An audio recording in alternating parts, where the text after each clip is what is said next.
जय हिंद। इस वीडियो में हम लोग समझते हैं कि सोलर इक्लिप्स यानी सूर्य ग्रहण और चंद्र ग्रहण कब लगते हैं, इसके क्या क्या इफेक्ट होते हैं। और सूर्य ग्रहण बहुत जल्दी खत्म होता है, जबकि चंद्र ग्रहण को देखेंगे तो बहुत ज़्यादा टाइम तक वो रह जाता है। और राहु और केतु क्या होते हैं, इसका क्या असर पड़ता है, इसमें हम लोग कंप्लीट समझते हैं। ग्रहण किसे कहते हैं? इक्लिप्स। जब किसी आकाशीय पिंड का यानी किसी ग्रह या किसी भी चीज़ का पूरा हिस्सा किसी दूसरे ग्रह से ढक जाता है या कुछ हिस्सा ढक जाता है, तो इस ढकने की घटना को हम लोग क्या कहते हैं? इक्लिप्स यानी ग्रहण कहते हैं, सूर्य ग्रहण। अब दो टाइप के ग्रहण होते हैं, सूर्य ग्रहण और चंद्र ग्रहण। देखिए, सूर्य ग्रहण को इंग्लिश में कहते हैं सोलर इक्लिप्स। ये कब लगता है, इसको थोड़ा ध्यान से समझिएगा। जब कभी भी देखिए, यहाँ तो सूर्य का प्रकाश आ रहा है, सूर्य का प्रकाश यहाँ आ रहा है, बीच यहाँ पे पृथ्वी है। जब बीच में चंद्रमा आ जाता है तो हमें सूरज का हिस्सा नहीं दिखता है, तो कुछ हिस्सा सूरज का हमें नहीं दिख पाता है। इसका मतलब ये हुआ कि सूरज के रोशनी को ये चांद बीच में रोक लिया और इस चांद की यहाँ परछाई पड़ने लगती है। ये परछाई लगभग 50 किलोमीटर एरिया में पड़ती है।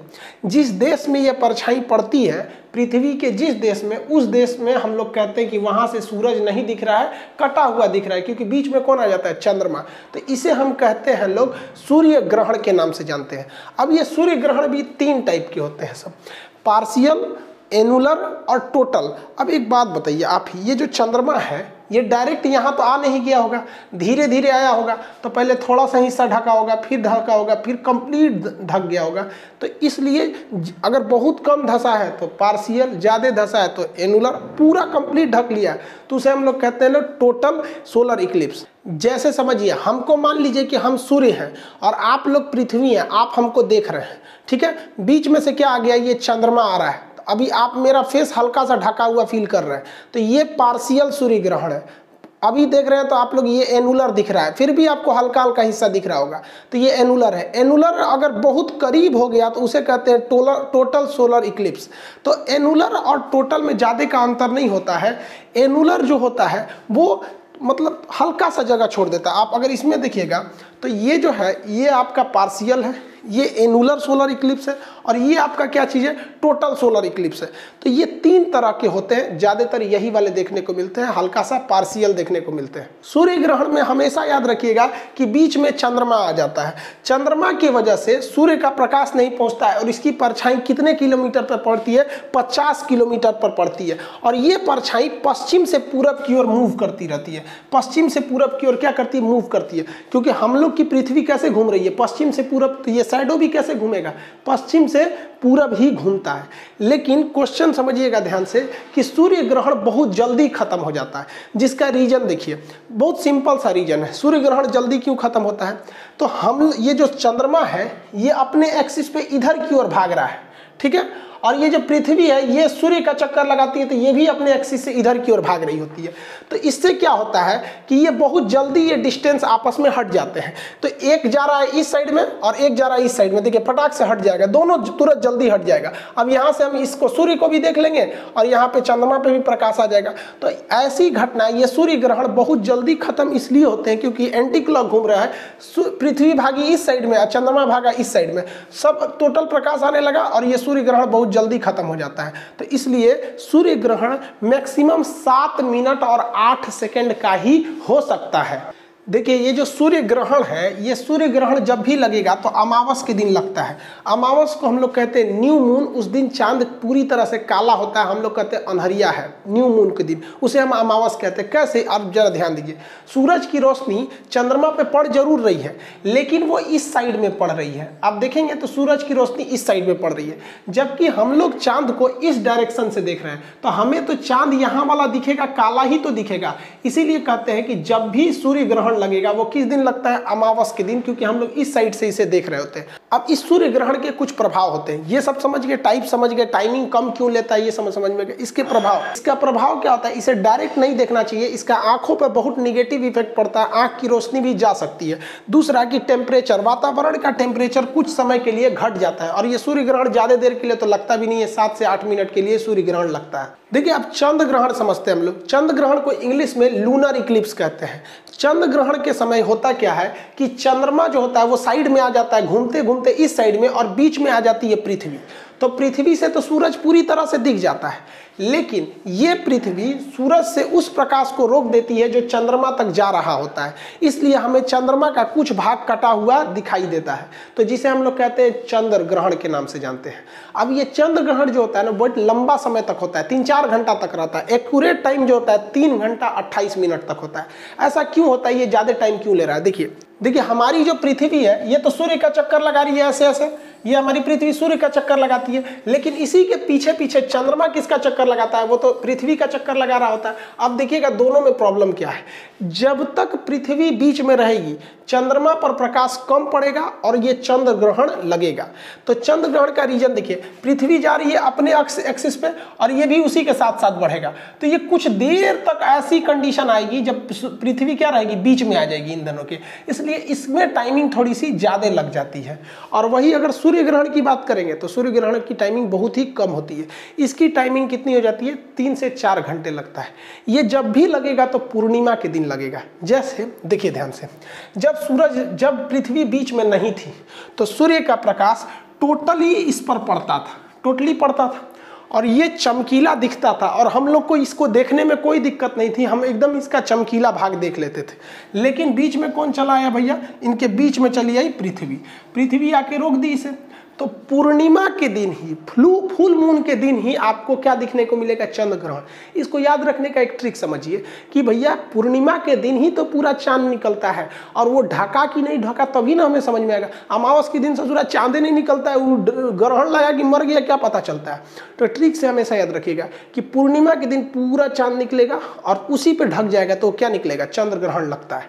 तो हालांकि हम तो कंसेप्ट आपको यहाँ बता दिए, और जब आप मेंस पेपर लिखिएगा तो वहाँ स्पष्ट लिखना पड़ेगा कि चंद्र ग्रहण का समय ज्यादा क्यों लगता है, क्योंकि इनकी ऑर्बिट जो होती है वो मैच कर जाती है और ये कहीं लंबे समय तक क्या होता है, ये देखिए ये तो उसका चक्कर लगा रहा है, ये पृथ्वी का लगाएगा यहाँ पर, समझा रहा है कि नहीं आ रहा है। तो ये लंबे समय तक बीच में आ जाता है, लीनियर हो जाता है, जिस वजह से इसकी टाइमिंग थोड़ी बढ़ जाती है। चंद्र ग्रहण के समय चांद हल्का सा दिखाई देता है, बाकी का हिस्सा उसका हल्का लाल रंग का दिखाई देता है, तो जिसे हम रेड मून के भी नाम से जानते हैं। चंद्र ग्रहण के वक्त में चंद्रमा के ऊपर किसकी छाया पड़ेगी, तो चंद्र ग्रहण के समय चंद्रमा के ऊपर पृथ्वी की छाया पड़ेगी। किसी भी चीज की 2 छाया होती है, एक डार्क छाया जिसे हम अंबरा कहते हैं और एक हल्की छाया जिसे पेनम्बरा कहते हैं। तो अंबरा पेनम्बरा आप लोग इजी समझिए, दुनिया में हर चीज का अंबरा परम्बरा मिलेगा। देखिए ना आप यहाँ से, अब ये सूर्य है, ये पृथ्वी है, अब इसके 2 साइडों दिख रहे होंगे, ये वाला साइडो डार्क है और एक हल्का साइडो ये दिख रहा है। तो जो डार्क है वो अंबरा है और जो डार्क नहीं है वो पेनम्बरा है वहाँ पर। तो अंबरा में जब घुसेगा तो पूरी तरह चांद ढक जाएगा, तो उसे कहेंगे फुल लूनर इक्लिप्स, और जब पेनम्बरा में रहेगा तो हल्का हल्का सा ढका रहेगा। आप नहीं समझे, हर चीज़ का पेनम्बरा होता है जी। देखिए ना, कोई भी चीज़ खड़ा करिए, यहाँ देखिए ये क्या है, डार्क साइडो है तो ये अंबरा है, और ये क्या है, पार्शियल है तो वो पेनम्बरा है। कुछ भी चीज़ आप खड़ा कीजिएगा, आप घर पे प्रैक्टिकल कीजिएगा, किसी चीज़ की परछाई बनेगी, एक डार्क परछाई बनेगी वो अंबरा हो जाएगी, और एक हल्की परछाई बनेगी वो पेनम्बरा हो जाएगी। किसी भी चीज़ को लेके आप अपना खुद का परछाई देखिएगा ना, कहीं एक जगह लाइट जलाएगा, लाइट एक ही रहना चाहिए, क्योंकि हमारे सोलर सिस्टम में एक ही सूर्य है जो हमारे करीब में है। इन्हें कि 4 गो लाइट जला दे बस 5 गो रोशनी बनने लगेगा, आप कहेंगे अंबरा पेनम्बरा ये सब कौन सी बन गया। इसी कंडीशन में एक चीज बनता है जिसे हम लोग कहते हैं कंजंक्शन और ऑपोजिशन। कंजंक्शन मतलब क्या होता है, जोड़ देना किसी चीज को। तो जब कभी भी सूरज, पृथ्वी और ये इन दोनों के एक ही साइड में, तीनों एक ही साइड में अगर आ जाते हैं तो ये इस कंडीशन को हम लोग कहते हैं युति। इसे क्या कहते हैं, युति। तो ये 180 डिग्री हो जाते हैं सब। लेकिन जब चंद्रमा दूर चला जाता है, सूरज से क्या हो जाता है, दूर चला जाता है, तो उनमें वियोग हो जाता है, दूर हो जाते हैं, अपोजिट डायरेक्शन में हो जाता है, तो उसे कहते हैं अपोजिशन यानी वियुति। तो कंसेप्ट देखिएगा, एक कंफ्यूजन नहीं हो जाएगा, चाहे वो इस साइड हो चाहे चंद्रमा सूरज की साइड हो जाए तो क्या है, युति है, यानी डायरेक्शन थोड़ा सा करीब आ गया, युति है, तब भी 180 डिग्री का एंगल बनेगा, तीनों एक सीध में है। और अगर चंद्रमा दूर चला जाए यानी अपोजिट चला जाए तो वो अपोजिशन हो जाएगा, उस कंडीशन में भी 180 डिग्री का ही एंगल बनता है, इसमें 180 डिग्री का होता है। तो युति और वियुति इन दोनों कंडीशन में चंद्रमा, पृथ्वी और सूर्य तीनों एक डायरेक्शन में हो जाते हैं और 180 डिग्री का एंगल बनता है। लेकिन युति में चंद्रमा सूर्य की ओर होता है और वियुति में सूर्य से दूसरी ओर होता है। देखिए हमारे पृथ्वी पर 71% पानी है, इन पानी को चंद्रमा और पृथ्वी सूर्य अपने गुरुत्वाकर्षण से खींचते हैं, जिस वजह से समुद्र में लहरें उत्पन्न होती हैं। समुद्र में क्या होती है? लहर उत्पन्न होती है, जिन्हें हम लोग ज्वार भाटा कहते हैं, इंग्लिश में टाइड एंड ईव कहते हैं। तो पृथ्वी खींच रही है, चंद्रमा और पृथ्वी मिलकर क्या कर रहे हैं? खींच रहे हैं सब हमारे पृथ्वी के पानी को। तो इस खिंचाव को ही हम कहते हैं ज्वार भाटा। समुद्र में इन ज्वार भाटा के उत्पन्न करने में सूर्य और पृथ्वी, इन सूर्य और चंद्रमा, इनके खिंचाव बल यानी गुरुत्वाकर्षण बहुत महत्वपूर्ण भूमिका निभाता है। अब हम आपसे क्वेश्चन पूछते हैं, आप बताइए कि कंजंक्शन में तगड़ा खींचेगा या ऑपोजिशन में तगड़ा खींचेगा? बहुत तेज किस में खींचेगा? बहुत भयानक पावर से किस में खींचेगा? आप वीडियो रोक के कमेंट कर सकते हैं। देखिए आप समझिए, यहाँ पर जिस डायरेक्शन में, इधर से देखिए, अगर जिस डायरेक्शन में चंद्रमा खींचने की कोशिश कर रहा है, उसी डायरेक्शन में सूरज भी खींचने की कोशिश कर रहा है पृथ्वी के पानी को, समुद्र के पानी को। अब लोटा में से नहीं ना खींच पाएगा, लोटा में पानी कितना रहता है? कहेंगे सर लोटा में ज्वार भाटा नहीं आता। लोटा में कहाँ से आएगा? एरिया ज़्यादा रहना चाहिए ना, समुद्र का पूरा खुला एरिया है, खींच लेता है, तो पानी में ज्वार भाटा आ जाते हैं सब। तो जब कभी भी कंजंक्शन यानी युति की स्थिति होती है तो समुद्र में भयानक लहरें उत्पन्न होती हैं, बहुत जबरदस्त लहर उत्पन्न होती है। समझ में आ गया कि नहीं आ गया? लेकिन वियुति के समय क्या होती है कि चंद्रमा इधर से खींच रहा होता है और सूर्य इधर से खींच रहा होता है, तो इसमें भी लहर उठती है, लेकिन बहुत भयानक टाइप से नहीं उठ पाती है। तो सबसे हाई जो होता है उसे हम लोग कहते हैं स्प्रिंग टाइड। बहुत ज़्यादा उठेगा तो उसे क्या कहते हैं? Spring tide. और ये भी देखिए, इसमें भी ज़्यादा ही उठाता है तो कहेगा कि जब ज्वार भाटा बहुत बड़े आते हैं, स्प्रिंग टाइप सबसे ज़्यादा ज्वार भाटा कब आएगा? तो कंजंक्शन के टाइम पे, उससे थोड़ा सा नीचे रहेगा ऑपोजिशन के टाइम पे ये रहता है, और इसकी आकृति बहुत बड़ी हो जाती है यहाँ पर। लेकिन एक और कंडीशन आता है, क्योंकि चंद्रमा तो घूम रहा है, आप देखेंगे तो चंद्रमा क्या है, यहाँ से ऐसे ऐसे क्या कर रहा है? घूम रहा है, तो हमेशा एक कंडीशन पे तो रहेगा नहीं चंद्रमा यहाँ पर। ऐसा भी तो हो सकता है हम चंद्रमा को इन दोनों छोर पे रखे थे, अब ऊपर नीचे रख के देख लेते हैं तो ये 90 डिग्री का एंगल बन जाता है। तो 90 डिग्री का जब एंगल बनता है तो इसमें जो इधर पानी खींच रहा है सूर्य और इधर की ओर खींच रहा है चंद्रमा, तो इसमें ना पानी की लहरें बहुत ज़्यादा नहीं उठ पाती हैं। और इसमें भी सेम कंडीशन, ये इधर खींच रहा है, ये इधर खींच रहा है, तो दोनों कंडीशन में तो एंगल 90 डिग्री का ही तो बन रहा है। तो जब 90 डिग्री का एंगल बनता है तो ऐसे ज्वार भाटा को हम लघु यानी छोटा वाला ज्वार भाटा कहते हैं, यानी नीप टाइड कहते हैं। इसमें ज्वार भाटा की ऊंचाई बहुत ही कम होती है, थोड़ा सा छोटा होता है, इस टाइप में होता है ज्वार भाटा यहाँ पर। तो इसमें खींचने में दो चीज़ों की बहुत महत्वपूर्ण भूमिका है। कौन कौन सा चीज़ का? एक सूर्य के गुरुत्वाकर्षण, चंद्रमा का गुरुत्वाकर्षण। लेकिन सूर्य का गुरुत्वाकर्षण पावरफुल है लेकिन दूर है, इसलिए उससे ज़्यादा इफेक्ट डाल देता है चंद्रमा का गुरुत्वाकर्षण, क्योंकि वो कम पावर का होने के बावजूद वो क्या है? ज़्यादा करीब है। और इसमें एक और चीज़ काम करता है, पृथ्वी का घूर्णन गति। पृथ्वी ऐसे घूम रही है तो समुद्र का पानी हल्का सा अपने छलकता है और वो दोनों खींच लेते हैं। तो यूपीएससी 2014 का क्वेश्चन था कि इसमें ज्वार भाटा उत्पन्न करने में किसका योगदान? तो तीनों का। ऑप्शन डी था, क्योंकि 1, 2, 3 सब सही थे ऑप्शन डी पे। समझ में आ रहा है कि नहीं? अब ये इस लहरों को उत्पन्न करने में ये मुख्य भूमिका पृथ्वी का घूर्णन गति, चंद्रमा का गुरुत्वाकर्षण, सूर्य का गुरुत्वाकर्षण इसमें होता है। जबकि आप देखेंगे हीरोइन गाना गाती है, सागर में उठने वाली हर लहर को सलाम, ये तो तोरा खाती उठ रहा है काई, तो चंद्रमा पृथ्वी या ये सब के गुरुत्वाकर्षण से उठ रहा है, इनको अपने सुझल रहता है। अब आप कंफ्यूज नहीं होइएगा। देखिए, जब कभी भी 180 डिग्री का एंगल बनेगा, चाहे वो युति के कंडीशन यानी कंजंक्शन में बने, चाहे वो वियुति यानी ऑपोजिशन में बने, इसमें जो टाइड आएगा वो बहुत लंबा आता है, खींच कर आता है, 180 डिग्री का एंगल होता है, इसे स्प्रिंग टाइड कहते हैं। और जब कभी भी एंगल 90 डिग्री का बने, चाहे वो ऊपर की ओर से बने या नीचे की ओर से बने, तो जब 90 डिग्री का होता है तो उसे को कहते हैं हम छोटा ज्वार भाटा, लघु ज्वार, जिन्हें हम नीप टाइड कहते हैं। तो या ऐसा कंफ्यूजन में मत होइएगा, कुछ कहता है कि इसमें बड़का आएगा इसमें छोटका आएगा। भाई ये दोनों कंडीशन में बड़का आएगा, इन दोनों कंडीशन में छोटका आता है। समझ में आ रहा है कि नहीं आ रहा? ये सब चीज़ें, तो इसमें कंफ्यूजन नहीं हो जाएगा, क्योंकि आजकल एग्जाम में क्वेश्चन फिगर बना के दे रहा है। अब कंफ्यूजन एक चीज होता है, सीजीवी किसे कहते हैं? सीजीवी ऐसी चीज होती है जिस वैसा कंडीशन जब तीन कोई चीज आगे पीछे खड़ी हो लेकिन ऊपर से दिखने में वो एक सीध में दिखे तो उसे सीजीवी कहते हैं। सीजीवी और लीनियर होने में बहुत का अंतर होता है। देखिए ये अभी आपको एक डायरेक्शन में नहीं दिख रहे हैं, लेकिन अगर ऊंचाई से देखिएगा हेलीकॉप्टर से तो ये तीनों एक साथ दिखाई देंगे। यहाँ एक तो अगर आप हेलीकॉप्टर से देखेंगे तो एक गोला यहाँ दिखेगा, एक यहाँ दिखेगा और एक यहाँ ऐसे दिखाई देगा। तो इस कंडीशन को हम लोग ज्योग्राफिकल नेम कहते हैं सिजगी। सिजवी यहाँ पे भी है, ऐसे भी सिजवी है, ये भी सिजगी है, ये भी सिजवी है, यहाँ पे आने के बाद भी सिजगी है। अब आप कहेंगे कि सर ग्रहण लग जाएगा क्योंकि पृथ्वी से अब चंद्रमा नहीं दिखेगा। देखिए सिजवी के कंडीशन में ग्रहण नहीं लगता है। सिजगी उसे कहते हैं जब एंगल पृथ्वी और चंद्रमा के बीच में जो एंगल है वो 5 डिग्री का होता है, मतलब ये ऊपर नीचे है। मतलब यहाँ से आपको सूरज ऐसे भले दिखने में लग रहा है कि सूरज नहीं दिखेगा, लेकिन ये चंद्रमा 5 डिग्री उठा हुआ है, इस वजह से इसके पीछे से हमें सूरज देखने को मिल जाएगा। तो सिजगी ऐसा कंडीशन होता है जिसमें कोई भी चीज़ एक कतार में रहती है लेकिन एक दूसरे को ढकी नहीं रहती है, थोड़ा एंगल इधर उधर रहता है। तो ये क्या है? सिजगी है। यहाँ पे भी सिजगी, यहाँ पे भी सिजगी, यहाँ पे भी, यहाँ पे भी, यहाँ पे भी, ये सब क्या है? सब सिजगी है, सब ऊपर से रहने पे। लेकिन अभी सिजगी नहीं रहेगा। क्यों? क्योंकि जब ऊपर से देखेंगे तो केवल 2 चीज़ दिखेगा, ये इसको ढक लेगा। तो ये सिजगी का कंडीशन समझ में आ गया, 5 डिग्री का एंगल होता है। अगर आप देखेंगे तो ये भी सिजगी है क्योंकि यहाँ यहाँ यहाँ, हाँ ये सिजगी नहीं है, इसके इधर ये भी सिजगी है, ये भी सिजगी, ये भी सिजगी है। समझ में आ गया कि नहीं आ गया? सिजगी। सिजगी और लीनियर में अंतर क्या होता है? देखिए ध्यान से, ये चीज़ अभी सिजगी है क्योंकि इसमें हम 5 डिग्री का अंतर किए हैं। लेकिन सेम फिगर अगर हम यहाँ बना दें और इसमें 5 डिग्री ऊपर नीचे का अंतर खत्म कर दें तो ये क्या हो जाएगा? ये हो जाएगा सिजगी और ये हो जाएगा लीनियर। ये हो जाएगा लीनियर, इसे कहते हैं रेखीय कहते हैं। तो अंतर समझिएगा, जब 3 कोई चीज़ हो, एक प्लेन में खड़ी हो और उसके तल में ऊपर नीचे का अंतर हो तो उसे सिजवी कहते हैं। लेकिन तल में थोड़ा भी अंतर ना हो, एकदम सीधे हो कि एक दूसरे को ढक ले तो उसे लीनियर कहते हैं। लीनियर के कंडीशन में ही आपका ग्रहण लगता है। ये कई बार क्वेश्चन पूछा है कि ग्रहण लगने के लिए सिजवी जरूरी है कि लीनियर जरूरी है। लीनियर एक ही पे होता है, इसमें कोई एंगल नहीं है, इसलिए एक क्या करेगा? बीच वाला ढक लेगा, जबकि इसमें नहीं ढक पाता है। तो सिजवी और लीनियर में अंतर होता है। अब दोनों कंडीशन को हम आपसे मिला के पूछते हैं। यहाँ देखिए हम 2 फिगर बनाए हुए हैं यहाँ पर।